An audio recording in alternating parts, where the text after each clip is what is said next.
আপনি চিন্তা করেন, স্বাভাবিকভাবে প্রতি বছর পরীক্ষার্থী সংখ্যা বাড়ে।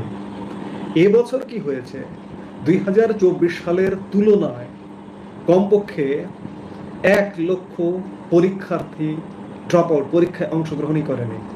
2024 সালের এসএসসি পরীক্ষায় 20 লক্ষ সামথিং পরীক্ষার্থী অংশ নিয়েছিল, এবার 19 লক্ষ অংশ নিয়েছিল। এই 19 লক্ষ, একবার চিন্তা করুন যে পরীক্ষা দিতে গিয়েই 1 লক্ষ নাই, অংশগ্রহণ নেই।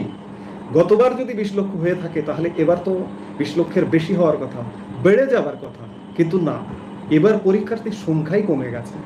আর ফলাফলের ক্ষেত্রে যেটি হয়েছে সেটি হচ্ছে এসএসসি ও সমমানের পরীক্ষায় পাশ করেছে মাত্র 68.45% শিক্ষার্থী।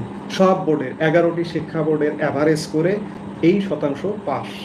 গত বছর অর্থাৎ 2024 সালের চেয়ে পাশের হার কমেছে 14.59%। এমনকি গত 16 বছরের মধ্যে এসএসসিতে এটি সর্বনিম্ন ফলাফল।